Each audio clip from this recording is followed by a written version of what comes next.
year was that? And she cannot. She's like, I cannot, like, and she's like, I can't get one. I'm like, We'll now have the political candidate forum for the City of Social Circle, the City Council District 1 candidates, school board candidates for chair and District 3. Candidates, I want to direct your attention to the time clock. It will be set for your allotted speaking time for opening remarks, answering questions, and closing remarks. When your time is up, please finish your sentence and your time will end. If you continue to speak, I will intervene to maintain order and allow for equal time for all the candidates. You will have 2 minutes to make opening statements or introductions. Following all introductions, we'll ask the candidates pre-submitted questions, and each candidate will have 1 minute to answer each question. We have randomly rotated the order of the candidates for answering each question. After the questions, each candidate will have 1 minute to make closing or rebuttal remarks if needed. Everybody ready? We do not have Mr. Bradford, Justin Bradford. He is a candidate for City Council District 1. And Seneca Ellison is also not here. So, that being said, can everybody silence their cell phones, please? We'll begin with 2 minute opening remarks. Ms. Price, you will go first. Good evening. My name is Tracy Price, and I am honored to be here and serve my community as I have been for the last 20 years as a city councilman for District 1. Also, a member of the team, so thank you for allowing me to speak. First of all, I would like to say I was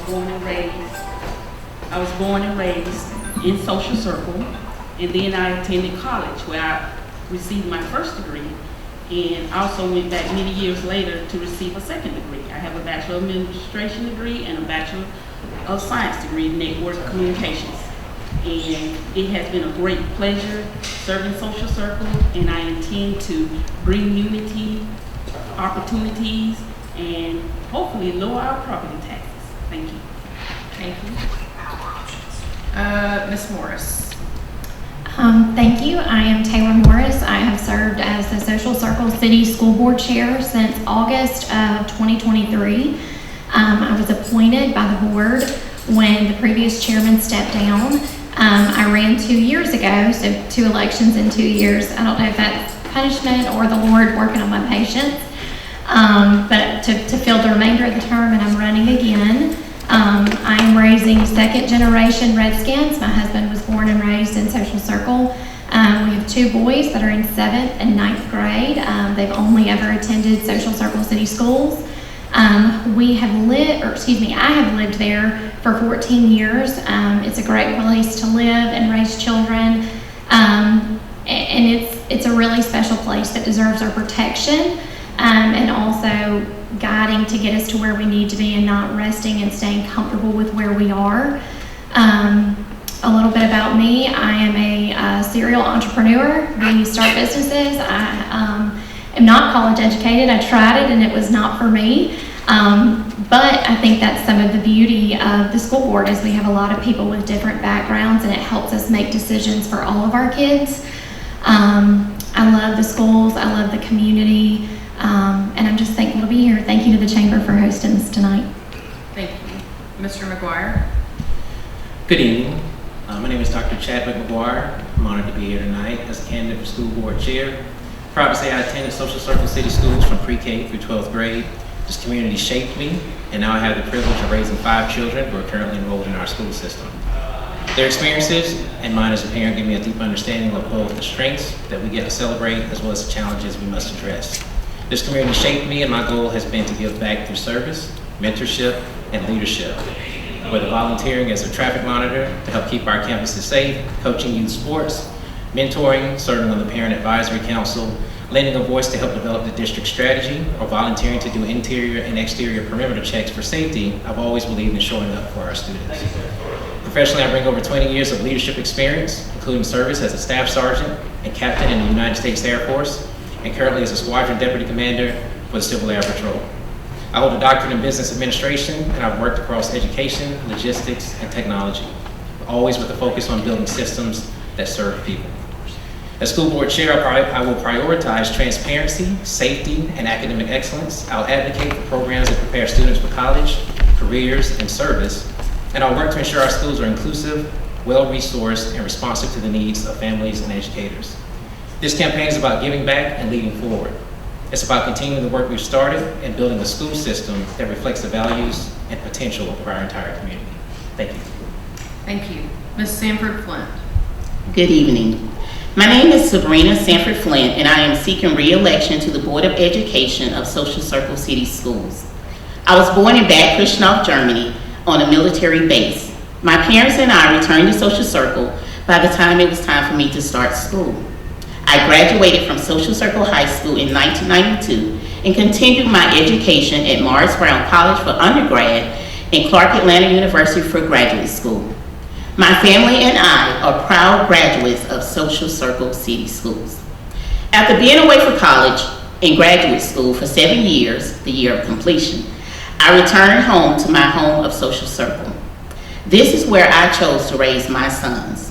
They attended the school that helped me become the active citizen I am today. In 2000, I started my career with the Department of Family and Children's Services. I devoted my professional and personal time to being heavily involved in making a difference in my church, my school, and my community. I am a member of the Walton County Partnership, Walton Youth Project, the AP Henderson Scholarship Foundation, the Juneteenth Committee, the Principal Council at the high school, the Alumni Tailgate Committee. I'm on the Booster Club for 2 of the sports, so you will see me at some football games. I'm a mentor at Foothills Charter High School. I'm also a part of the Reach Mentoring Program at the high school. Thankful for Families and career days at the campuses are a few of the things that I volunteer at. I attend Knox's Chapel Missionary Baptist Church, where I serve as one of the youth directors there. I'm also on the community impact team. As you can see, my divine purpose is to help the next generation. My love for students and my community is displayed in my daily activities. Thank you for having me here today. Thank you. Mr. Wardle. Yes. When I was 10 years old, my dad retired from the Air Force, and we moved to the family farm. And when I was 14, I started my first business, hiring other students to help farmers with their needs. In 1970, I entered the United States Marine Corps and served for 2 years. I got an early release from the Marine Corps to go to the University of Wisconsin, where I studied business and information technology. From there, I went on to develop software. In fact, 25 years ago, most people would not know this, but Texas Instruments created one of the first AI programs. I developed software using that AI program for a product called Dow Jones News Service, and was saving business people about $670 a month over what they were currently paying to Dow Jones News Service. From there, I moved into a development team developing software. I then moved on as a software sales engineer for Boole and Babbage, and moved into software management from there and ran the Boole and Babbage storage division out of Conyers, Georgia. And in 2010, I got out of the software business and I created a tutoring company from scratch in Johns Creek, Georgia. Ran that tutoring company for 9 years, sold the tutoring company at that point. The tutoring company is still going and growing today under the 2 Georgia Tech graduates that I sold it to. Thank you, Mr. Wardle. We'll begin with the questions. We're going to start with the questions for city council members and then the school board. So you'll have 1 minute to answer each question. The first question is, what are a couple of small impactful things you want to see implemented in the city? Ms. Press. Okay, first of all, well, I don't know if this would be small, but what I would like to see is to eliminate property taxes. We were able to roll back this year, and that is something that I want to see continue until hopefully one day eliminate property taxes. I would also like to see more youth programs in our city.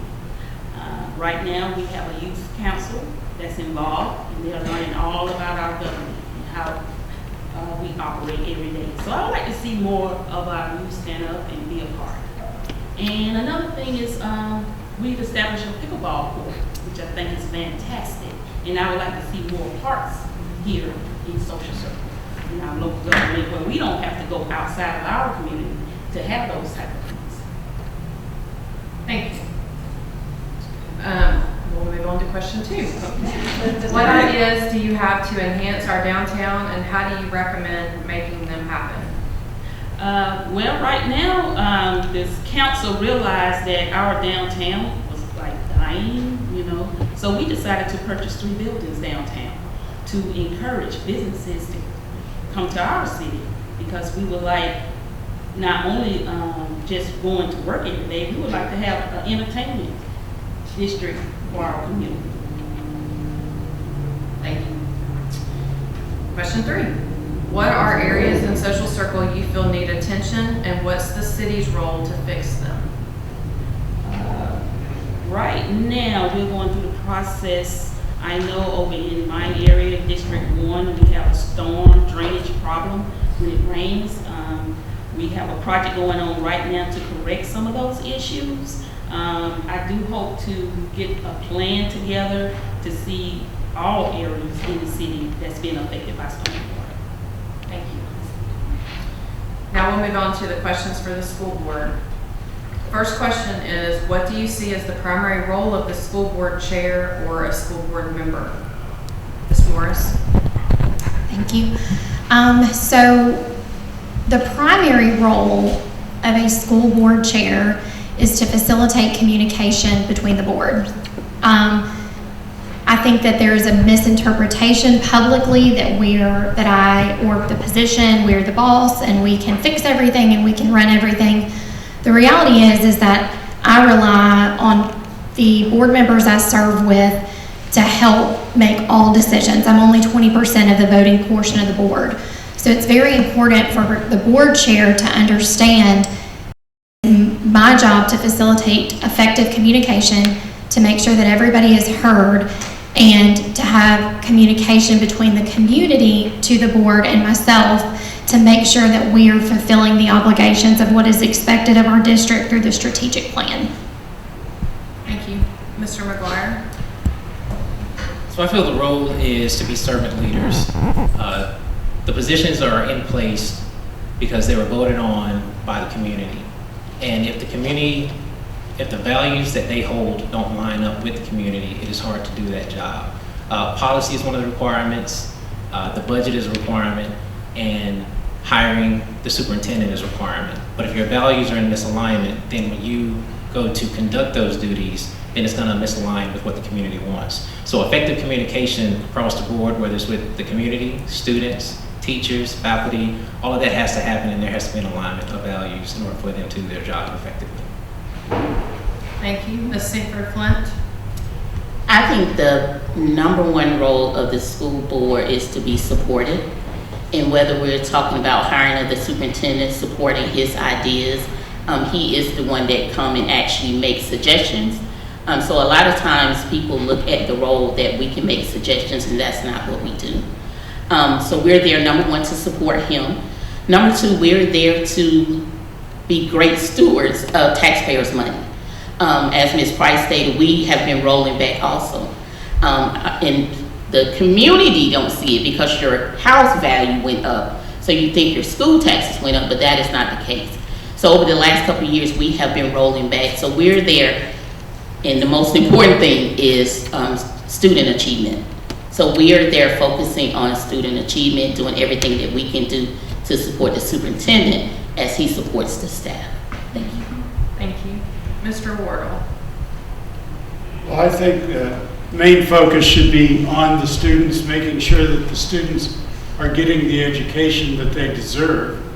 I think that one of the downfalls of the school system, as I view it, is that we don't have effective tutoring for our students to help them in particular areas where they need it.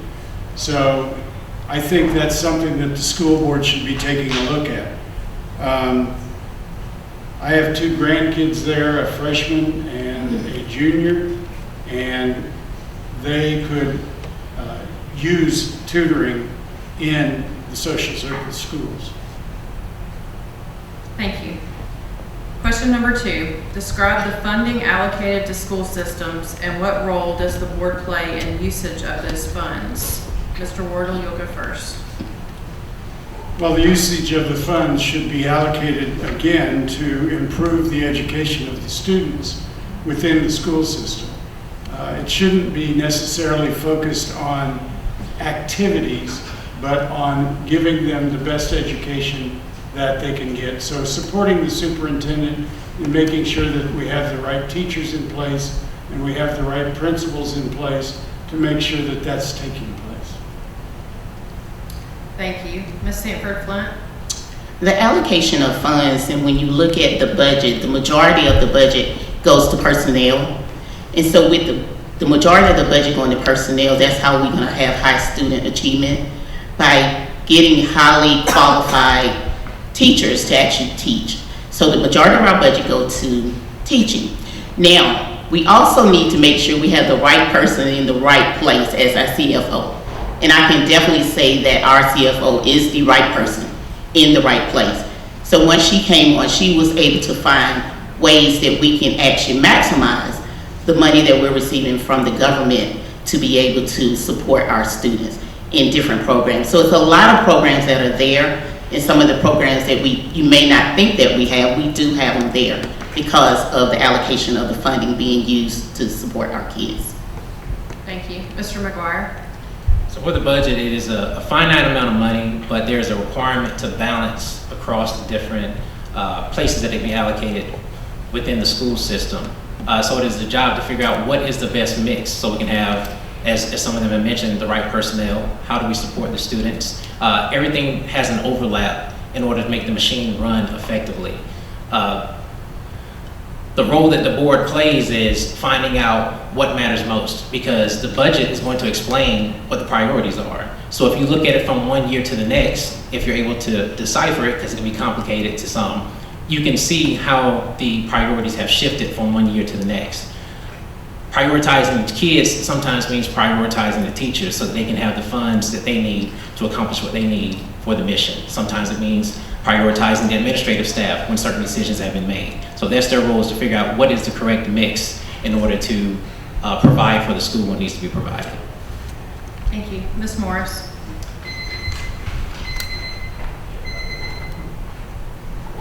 Thank you.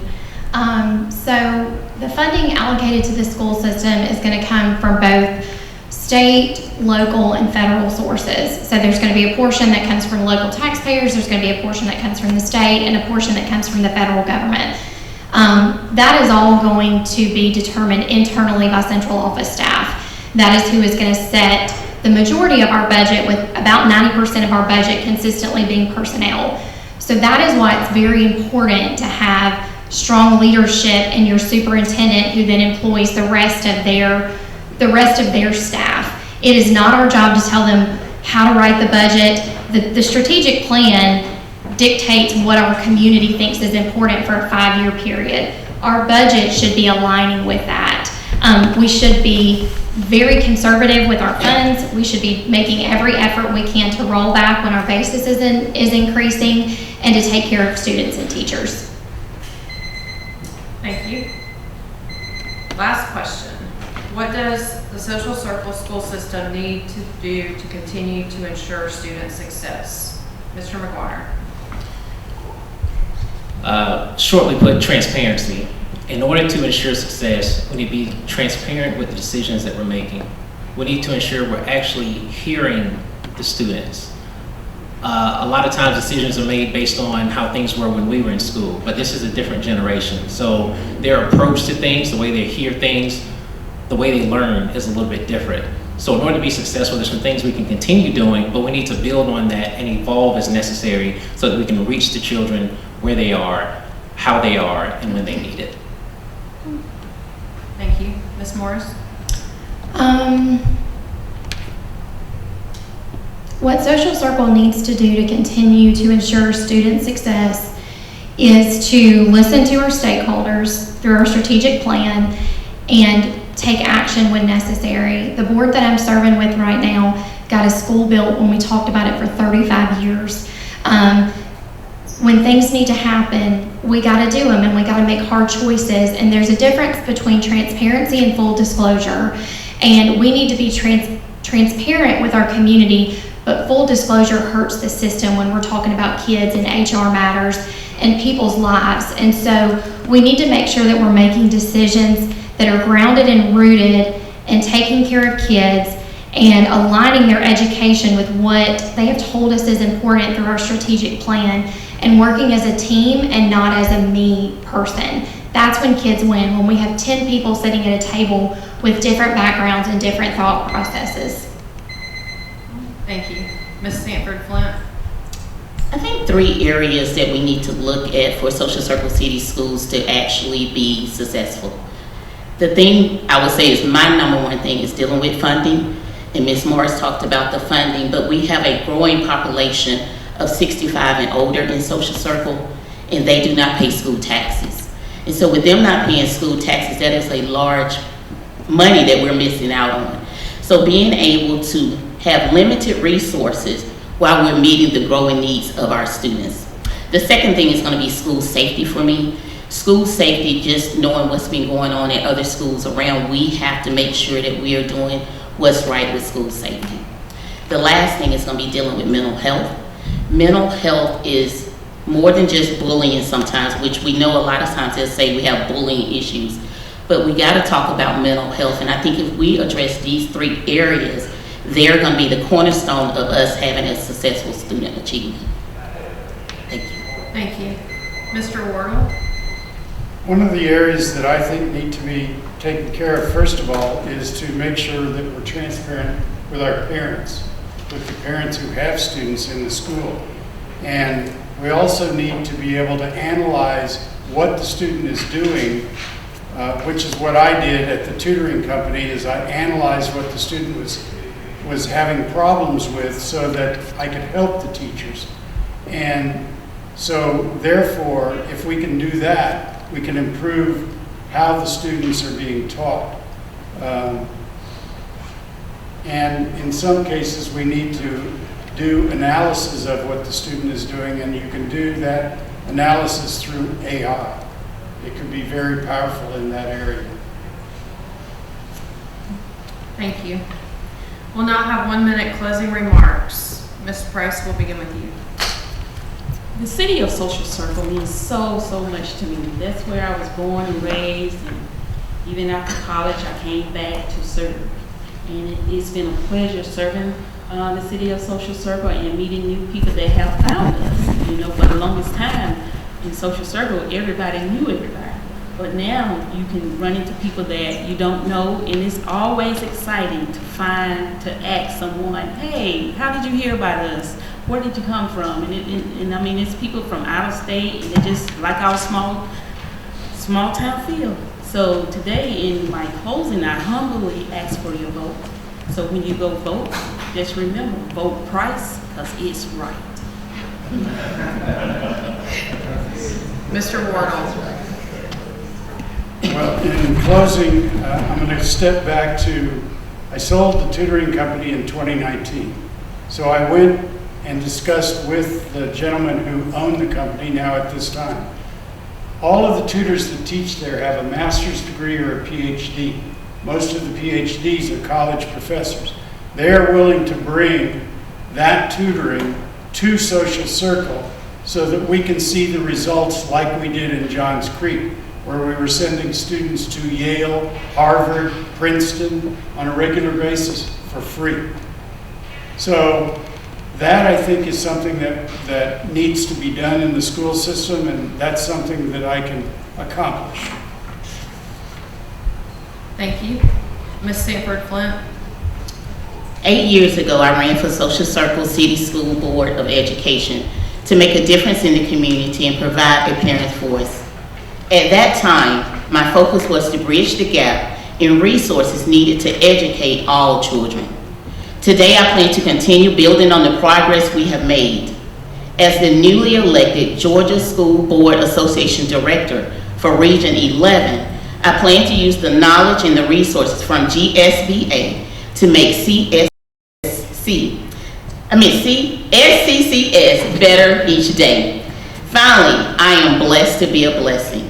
I have a servant heart, so being at the table to make decisions for our youth in our community is a top priority for me. I follow in the footsteps of my mother, my uncle, and my cousin who also served on the school board. I'm excited about the future of Social Circle, and I believe great things are ahead. And with that being said, we're all in for one circle. Thank you. Mr. McGuire?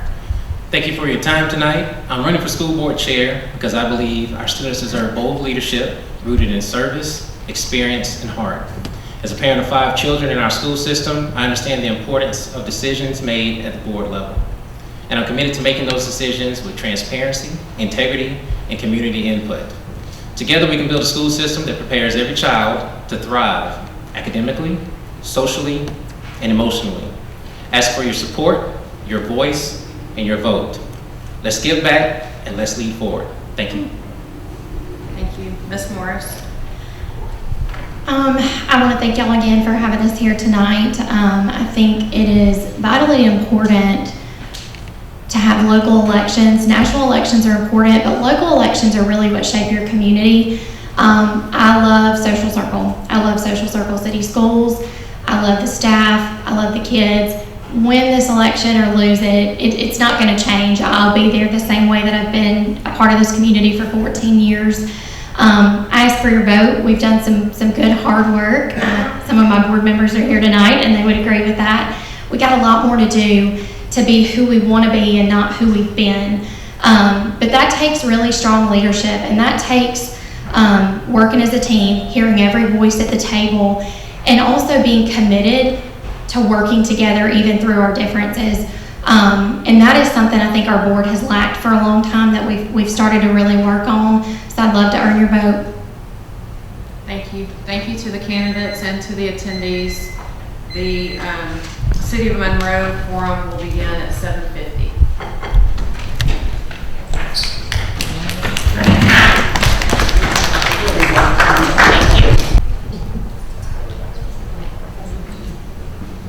Okay, good evening. Welcome to the political candidate forum for the City of Monroe elections.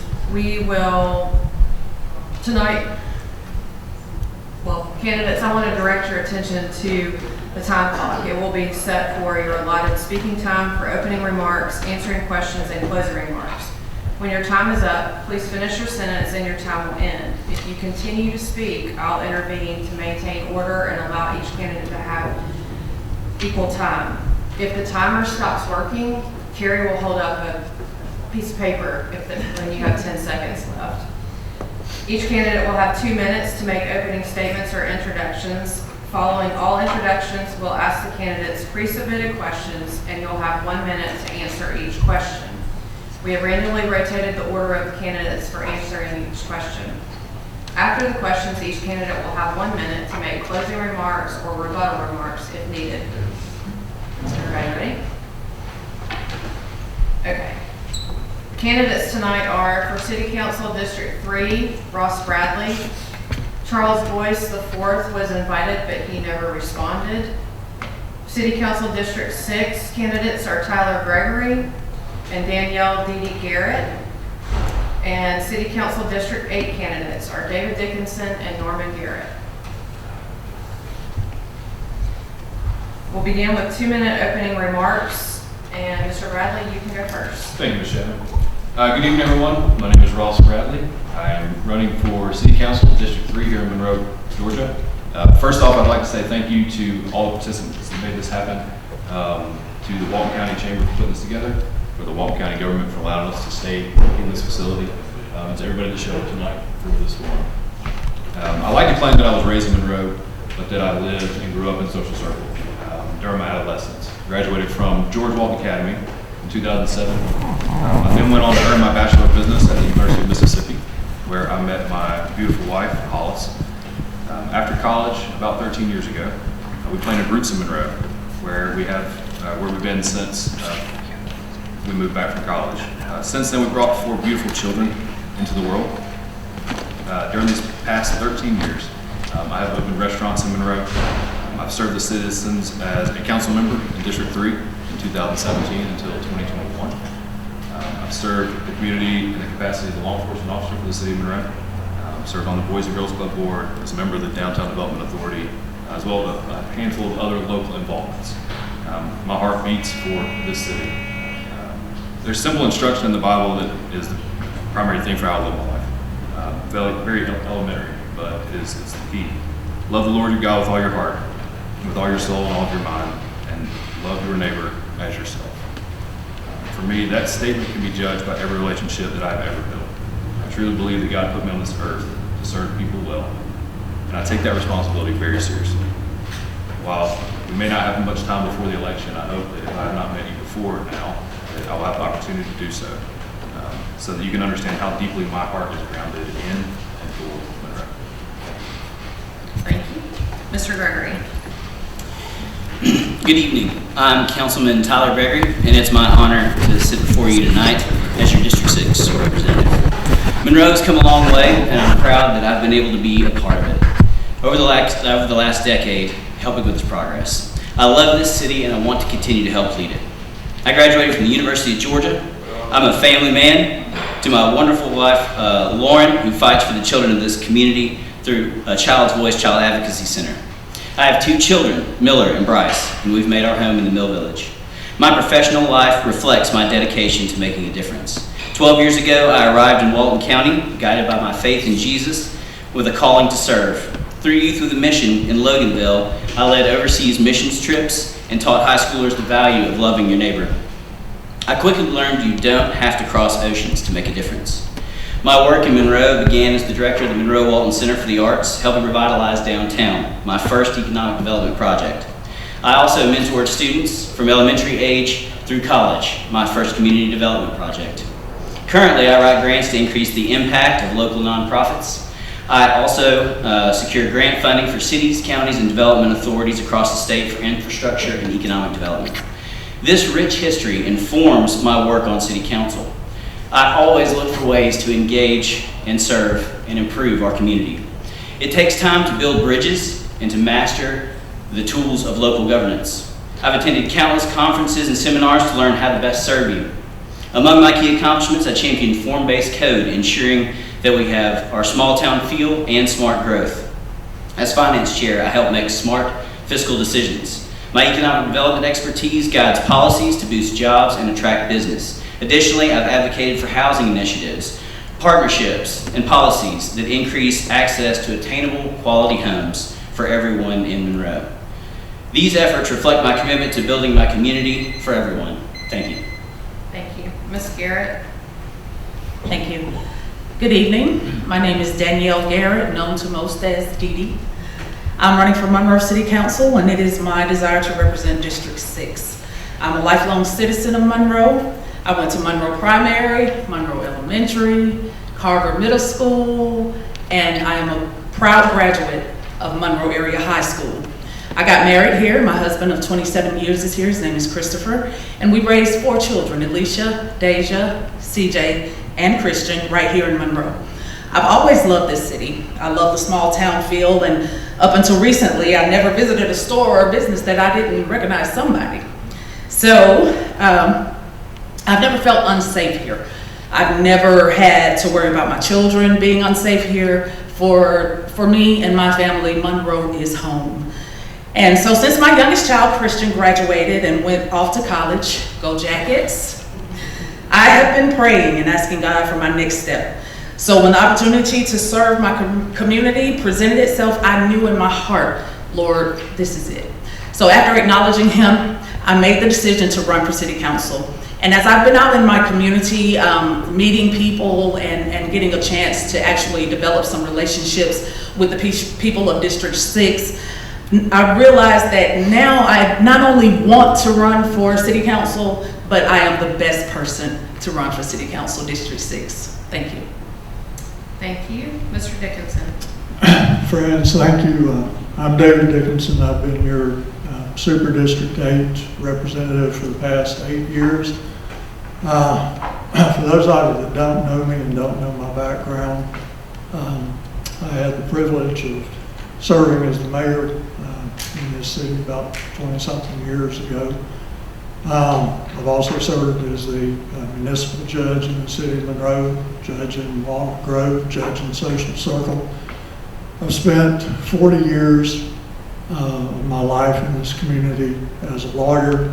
I finally got to retire from that. Rita and I have raised our 3 daughters here. 2 of them still live here. We have 6 grandchildren. Out of that 6, 5 of them still live here, so I'm very invested in the future. It's easy for folks to give you platitudes about what they're going to do and might do. I just want you to look at the record. Go to my website, davidformonroe.com. I have detailed statements on the issues, detailed statements on the accomplishments. Do that, do your homework, then make your decision about who you think has actually done the work and will continue to do the work that this community needs and deserves. One of the things I hear people talking about is employment. Go look at this. When I was mayor 20-something years ago, currently the 4 or 5 largest private employers in Monroe all came here during my tenure as mayor, through my work as mayor, through the city council, and through the county development authority. So I produce results, and I just ask you to look at the record and then make your decision based on that. Thank you. Thank you. Mr. Garrett. I'm Norman Garrett. I'm born and raised in Monroe. I have 2 kids. My wife, Lily Garrett, been with her for roughly around 40 years. So they kind of tell you that I'm a stable person. I'm not going to spend a whole lot of time talking about myself. We're going to enlighten you on some of the things that Mr. Dixon liked to do. He forgot to mention about they, for some kind of reason, made it where his wife can take the community building. I don't know how that came about. I just know when we went to executive session, it was already written out agreement before we ever got to even talk about the thing. So what you're seeing is Dave Dickens have clearly made himself, his family, a priority for Monroe citizens to actually take care of. The Church Street project, when you see all the curves going down Church Street, that's a David Dixon project. When you see the Children's Center, that's a David Dixon project. When you see that building that he got it white, that's a David Dixon project. He gonna tell you about some of the other stuff, but that part he won't tell you. So I'm gonna inform you tonight, David Dickens have been here strictly for himself and himself only.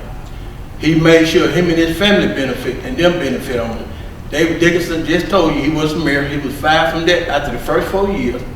He told you he was the city judge. He was fired from that. So clearly David Dickinson have been fired from everything that he actually done. So we need to set the record straight, and we need to fire David Dickinson one more time, because he's been a good person as far as getting fired from stuff that he don't do, that he should be doing. And he likes to say that character. This is the worst display of character that you'll ever run across. Somebody that strictly have did nothing for the city but benefit him and his family. That's all he's ever done since he's been on city council. And I'm asking you tonight to fire David Dickinson and give someone else a chance to do something for the citizen of Monroe. Thank you. We'll now move on to the questions. The first question, each candidate will have 1 minute to answer the question. The first question is, what specifically can you offer as proof of your plan or intentions to move Monroe in the right direction? Mr. Gregory, you'll go first. As I mentioned in my opening statement, one of the major things that I've been working on, along with partners like Habitat for Humanity, is housing in the city of Monroe. partnering with local developers, with Habitat for Humanity, pushing forward policies that allow for workforce housing.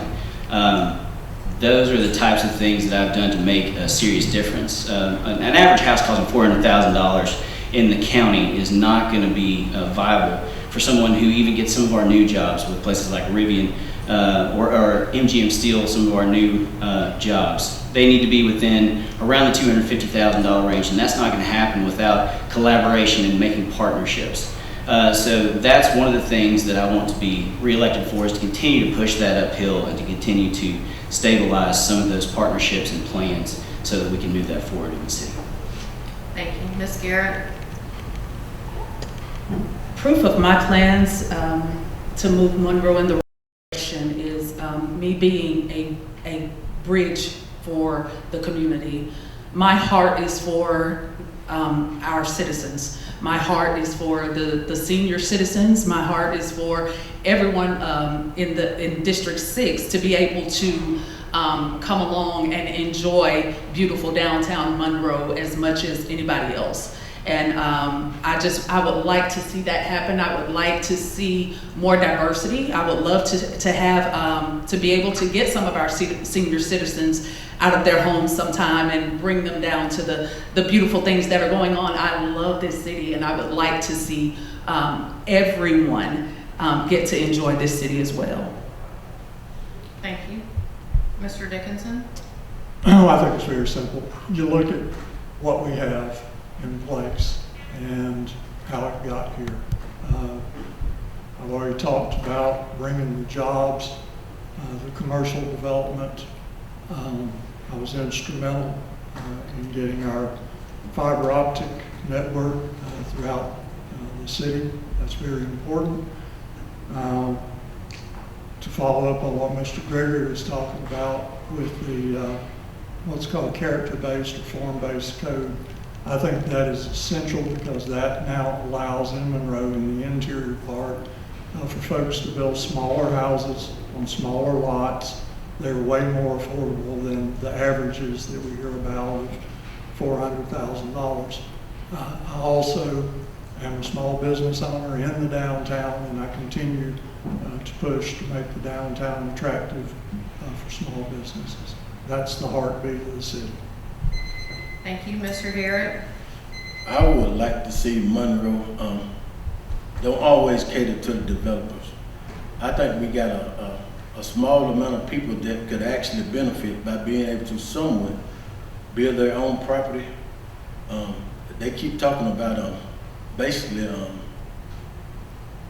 tiny houses, and Monroe have implemented a lot of stuff, and I don't know how many of you actually pay attention to some of the implementation Monroe have done, but some of the stuff they voted on has been some of the worst stuff you could possibly vote on.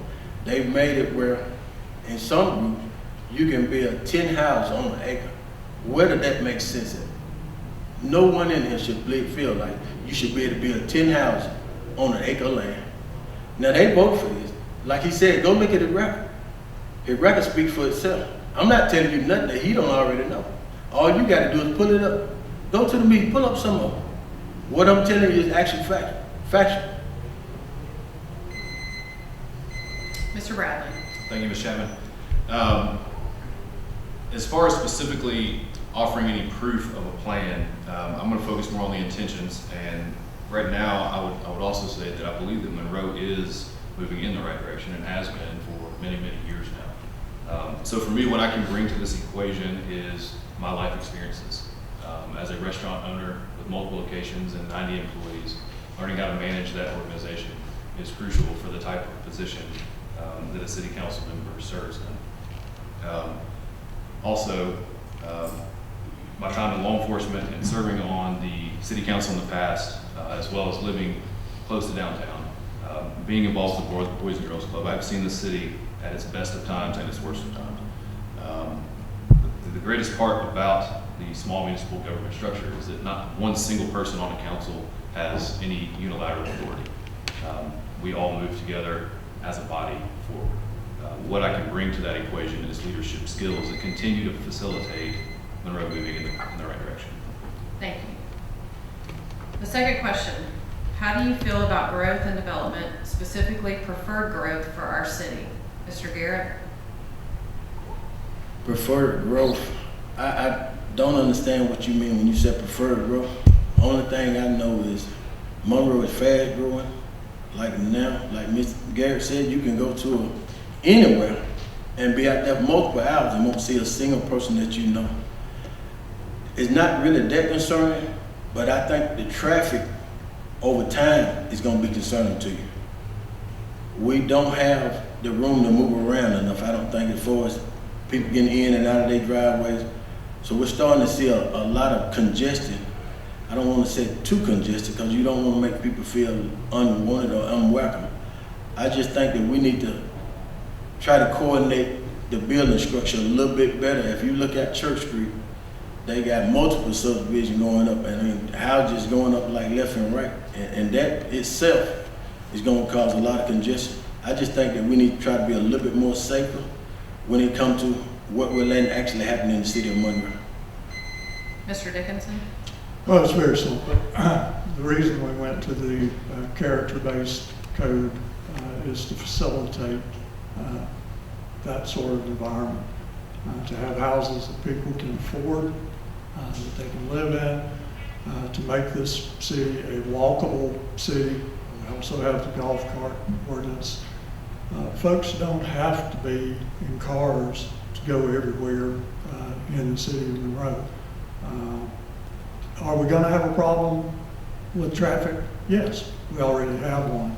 But I will point this out to you. We have worked for over a quarter of a century to get the bypass that's going to open later this month, that's going to get an awful lot of that congestion out of the center of the city. That didn't just happen. That took hard work by dedicated public servants, and I'm one of them, and I'm very proud of it. Thank you. Mr. Bradley? Thank you, Ms. Chapman. How do I feel about growth and development? I think it's inevitable, right? So we have a responsibility, whoever sits in these seats, to steward that growth in the best way possible for the area and the infrastructure that we currently have in the city. The preferred growth in our city, like I said, because it is inevitable, we have to be able to craft a plan that utilizes the area that we do have. And so I would like to see to keep the foot on the gas, so to speak, for the infill development that the city's been focused on for the last 10 to 12 years. Really looking at the areas, not necessarily in downtown, but throughout different pockets in the community where we can have infill development, but also revitalization of blighted houses or houses that are less, are taken care of and not as stable structure, whatever it may be. So for me, I think the city's on a great trajectory. Unfortunately, there are some things from the past that we cannot change. So I'm for it in the right way. Thank you. Ms. Garrett? Well, growth and development is, like he said, is inevitable. Change is inevitable. I would love for it to go back to when I was a child and I could walk down the street and see everybody that I know and things of that nature, but the world is changing. And so I think with the city, the beautiful downtown Monroe, as I call it, is a place where you can come and still get that hometown feel. You don't have to, the growth, and people get to come down and see people with the businesses that are down here, where you can walk downtown and visit shops. I think that in itself will give you that hometown feel that so many of us do miss. But it brings a sense of community, and I think with this growth and development that is a special thing that Monroe has. Thank you. Mr. Gregory? The city of Monroe is actually in a great place to deal with future development. One of the best things about the fact that we are redeveloping our sewer plant at the moment is that we have a moratorium in place for the next 5 years. That 5 years, or however long it takes us to construct the plant, has allowed us time to implement the form-based code as we previously have. And again, another one of the reasons that I want to continue my term to be reelected is to continue to implement this form-based code. We have to make sure that it's done the correct way, doing it the correct way allows us the preferred growth of developing the undeveloped parcels in the city into communities and neighborhoods that look exactly like Monroe does now, right? What the form-based code does is it actually goes and looks at what the soul of the city is architecturally and redistributes that throughout the city through a master planning process. That's one of the main reasons I want to make sure to continue that process and implement that in my second term. Thank you. Thank you. Question number 3. What are a couple of small but impactful things you want to see implemented in the city? Mr. Bradley. Thank you, Ms. Chapman. I've got one project that when I was on the council before, I tried to get moving and I couldn't get any traction. And I hesitate to give too many details about it, but win, lose, or draw, I'm excited about pushing forward with a pavilion project on the northern side of town. Second, one thing that we've talked about for a long time is a sidewalk system in Monroe. And while I know that it is an astronomical amount of money to complete the entire system, there are still areas in town where if you drive, you can see where the sidewalks need to be based off of the rutted out grass on the side of the road. I think filling in these sections of streets where people are already demanding to walk is so crucial for us. And lastly, there's so many things. Lastly, I think that it's important that we continue with the form-based code like some of these council members have mentioned before. It's crucial to allowing not only private property rights, but also to have a city that is vibrant as Monroe is. Thank you. Mr. Gregory. One of the things that I would like to see grow and thrive is actually something the Chamber is doing, which is the Minority Business Owners Group. One of the neat things that's happening is a small group of people have gotten together to make sure that the voices in the community that sometimes seem underrepresented or are underrepresented indeed in our business community have a platform and a community to be able to work from and grow from. So I think that that's a really easy solve, building more community, building those bridges and making sure that everyone is able to have a voice for our downtown, for our business owners. Another thing that I would like to see is actually more of those type of groups from an economic development standpoint. So for instance, we have a great fiber network here and we have a ton of bandwidth. And so running jobs on the internet is a way that we could bring higher paying jobs here. And one of the ways to facilitate that is to have groups that are online that help business owners understand what the strategies are to have a successful internet business as well as maintain citizenship in Monroe. Thank you. Ms. Garrett. Since 2020, I have had the desire to get rid of the stigma of policemen and young black men, young black boys. Fear is often anger is often a side of fear. And these young men need to know the policemen of this area. I would love to form some type of town hall meeting where these men can meet with the police officers and just get to know them as people, and get to know them like we're not divided.